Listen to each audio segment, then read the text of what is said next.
Douglas Allen Bickford here. It is the 2nd of April 2022 at about 8:20 a.m. here in Klamath Falls, Oregon, in the good old US of A, broadcasting live out of my 105-year-old house here. First thing I got to tell you is you were all full of goodness. You weren't born bad like all the holy books say. I believe those are all written by man to control us, the Bible, the Quran, all of those, okay? I believe all the stories in them are all fiction, okay? And I believe that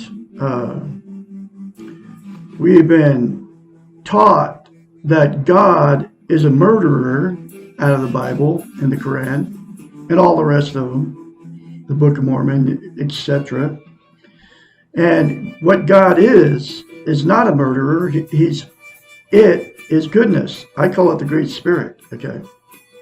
That's what I believe. That's my beliefs. I don't get it out of any book. I get it out from inside me, okay? Because I have self-esteem now, which is also known as self-love, self-confidence, self-worth. And I have self-esteem now because of a book right here, and it's called Mirror Therapy. She's a psychiatrist, counselor, therapist. She's counseled and had thousands of people, teaching them how to get a healthy mind, okay? You cannot have a healthy mind unless you have self-esteem. What self-esteem is self-love, and what that means is you love yourself like you would love another. Like, you know, when the relationship's brand new with a woman or a man, you got that feeling towards that person. You love them. You want to be with them. You can't wait to hang out with them. You want them to move in with you. Self-esteem, self-love is that same feeling towards yourself. So you treat yourself like you treat that other person, okay? That's what it is. People don't know what it even means. People think it's selfish to have self-love, okay? In fact, every chapter in this book talks about how they trained us and taught us not to love ourselves. In fact, they say it's evil because they say it's selfish, okay? That's how we've been trained to believe. It's even in the dictionary that selfish is a bad thing. And all selfish is taking care of yourself. It's not self-centered. Selfish is just you taking care of yourself, okay? But we've been taught that it's a bad thing to be selfish, okay? Anyway, so in this book, there's a concept. It's called mirror therapy. It will give you self-esteem on steroids, and it comes from a psychiatrist. You look at yourself in the mirror, say, I love you. Say, I love my inner child. Say, I'm worthy to be loved. I'm worthy to love. You say those three things to yourself in the mirror daily without fail. And it will give you self-love, self-esteem, self-confidence. Okay? It's very simple to attain self-esteem, but nobody's teaching it except for Douglas Allen Bickford here in Klamath Falls, Oregon. Nobody's teaching it on Facebook. Nobody's teaching it on YouTube. Nobody's teaching this very simple concept of mirror therapy. I kid you not. Here's the thing about self-esteem. You can't love without it. You can't be loved without it. And you also cannot be content. Content means you feel good about how, where, and what you are. Okay? And it's also known as internal peace. And nothing will make you content except for attaining self-esteem. And the only way to get self-esteem is say I love you in the mirror, say I love my inner child, say I'm worthy to be loved and worthy to love. Those three things to yourself daily without fail, instead of criticizing yourself, folks, will give you self-esteem on steroids. Okay? Then you will be content how, where, and what you are, and you will have internal peace. You won't be happy all the time, but you have this internal peace. I've got it now. Never used to have it. Okay. But anyway, what people use, you do out there to try to be content is drugs, alcohol, sex, food, TV, gambling, religion, another person, material possessions, or money. There's 10 things, right? Those things are all temporary. They're outside of yourself. They will never, ever give you internal peace. They'll make you happy momentarily, but then that feeling will go away. And the absolute only thing that's going to give you internal peace is to attain self-esteem. And I'll say it again, those three things to yourself in the mirror. Okay? Daily, without fail. You can't just say it once or twice. You have to say it the rest of your life. Less than 10 seconds. I love you. I love my inner child. I'm worthy to be loved, worthy to love. I mean, like 5 seconds of your day, folks. You don't know what you're missing by not having self-esteem. I have it. I'm full of it now. And that's why I'm very confidently telling you all the principles, just one of the concepts out of this book that'll make you healthy-minded. And you have to get a healthy mind, you have to have self-esteem. And she knew that. That's why she came up with mirror therapy, to give her clients, to help them get through to them so she can help fix their mind. She's a psychiatrist, came up with mirror therapy. I kid you not. 30 years ago, folks. And that's why nobody is teaching her concepts on the internet. I'm the absolute only one. Okay? Because it works. It worked on me. I had zippo self-esteem because I was sexually, emotionally, physically abused as a child. But most of us have been abused emotionally or physically as children. And way too many of us have been sexually abused as children. Okay? Until you attain self-esteem, you can't release it. You stuff all that pain. And the problem with stuffed pain, it only gets worse. Okay? You won't talk about it. That's what I mean. You stuff it so you won't talk about it. But anyway, and the other thing without self-esteem, you can't love or be loved, right? That's why I've been married 4 times, okay? Because I married somebody that didn't have self-esteem. Because what we do as human beings, we attract exactly what we are, okay? With no self-esteem, that's what you will attract. And those relationships always will turn toxic, okay? Because you have to love yourself before you can ever get in a healthy relationship with another person. They have to love themselves before they can love you. You have to love yourself before you can love them, okay? So what happens in these relationships, whether you marry them, you don't marry them, the romantic ones, right? It's good for a while, okay? But then the cheating, the fighting, the arguing, you getting in the car, going down the road, going to the bar, picking up other people, cheating on each other, right in front of each other. That's what happens in toxic relationships. And then what happens is people will stay in those relationships forever because they don't want to be a failure, they don't want to be alone, and they're afraid to leave, okay? Because you'll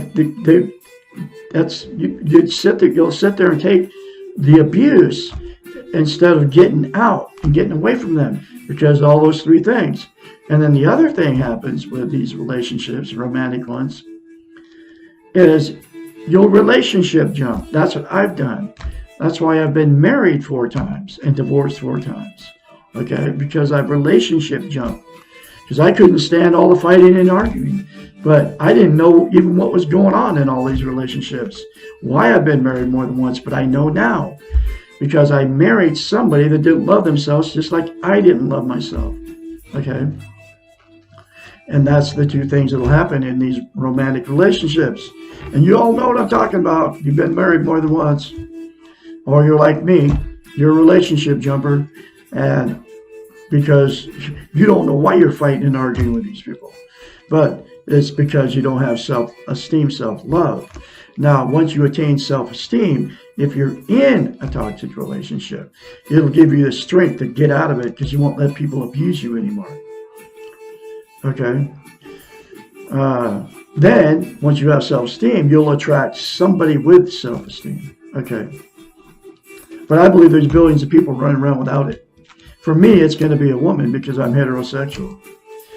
I won't be in a toxic relationship. I've been free and clear of toxic relationships for 17 months today. Okay, I'm celebrating.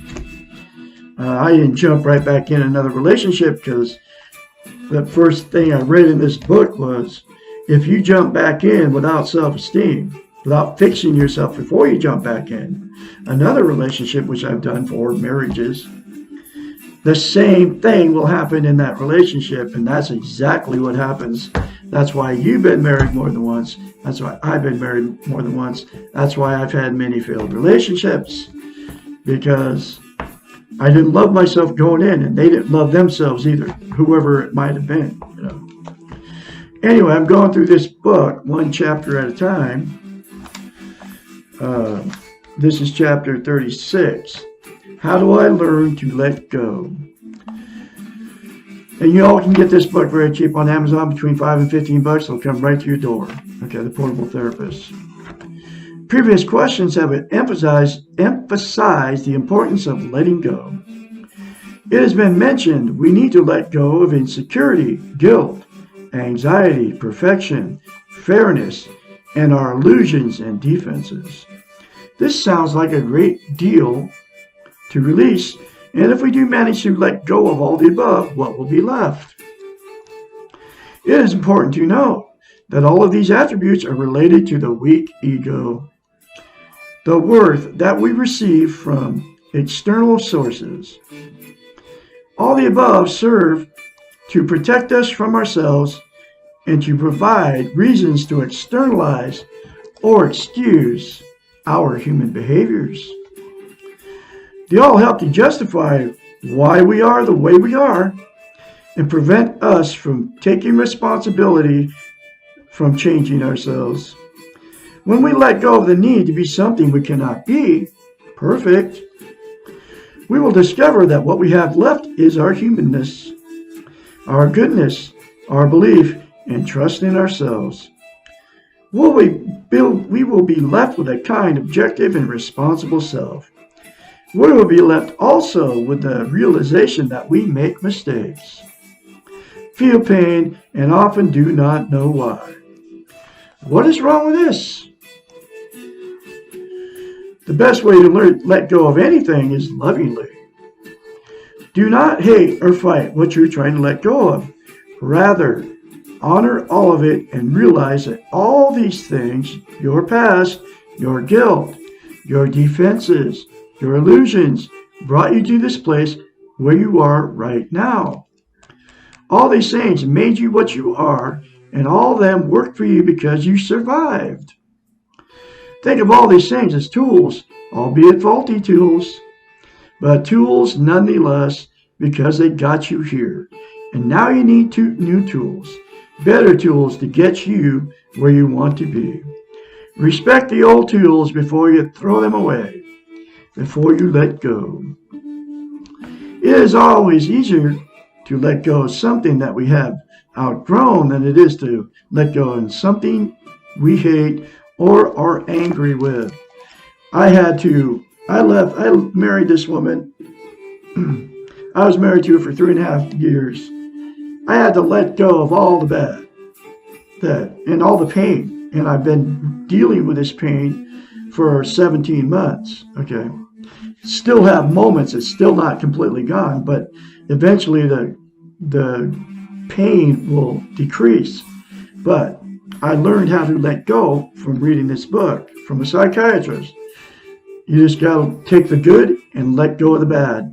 And not even focus on the bad, just focus on the good that was in the relationship. Okay? And that's what I've learned how to do. And I've learned a lot of stuff out of this book about how to handle all kinds of stuff about, me. This is Bubbles over here. Come here, Bub. That's Bubbles. Now you gotta stay back, little girl. I got 9 cats. She's a rescue cat, too.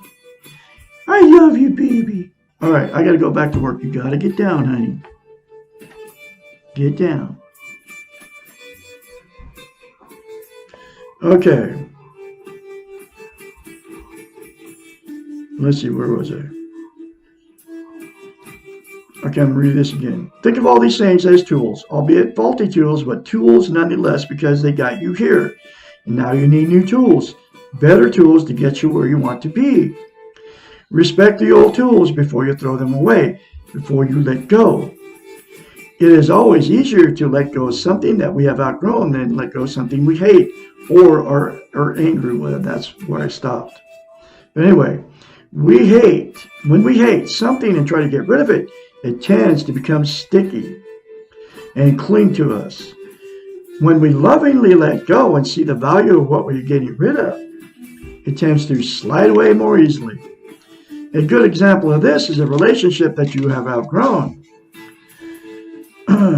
If you can focus on the good things in the relationship and what you have learned from it, the leaving is easier and you tend to feel okay about yourself. But if you can only focus on the hatred and the negativity, the relationship still exerts power over you and you are not free and not feeling okay about yourself. Honor all of these things that you want to let go of. Look on each of them and remember how they worked for you. Appreciate them for getting you here. Tell yourself that now you are strong enough and responsible to yourself. You no longer need what you once needed. All of development means letting go and moving on. When we need a crutch, it is nice to have one handy. When we no longer need it, we can gently and lovingly put it away. The more self-esteem you develop, the more crutches you will put away.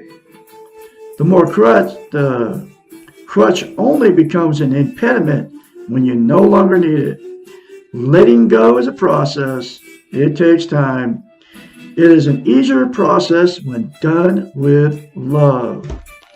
Let go and love to all these past bad relationships you've had, folks. It's way easier to get over it that way. Like I said, for me, 17 months. Today, 2nd November 2020, I left. I'll never forget the day. Because the woman was threatening to kill a third cat. She killed 2 of my cats. I let her do it because I had no self-confidence, no self-worth, no self-esteem. But I let go and love to her, okay? And I do. I forgive her. She doesn't even know. She doesn't know what I've learned, okay? And what happens, healthy-minded people let go and love to people that hurt them or abuse them emotionally, sexually, or physically, like my parents. I let go and love to them. I forgive them for what they did to me as a child. It was from my mother and father. I have to let go. And I'm right here right now because of what my parents did to me, teaching you how to love yourself. That's one of the good things that happened because of it. Okay, I'm right here right now because of my last marriage. Because I ended up at my son's house and found this book. I'm right here right now teaching you how to love yourself because I learned how to love myself. And it's very simple.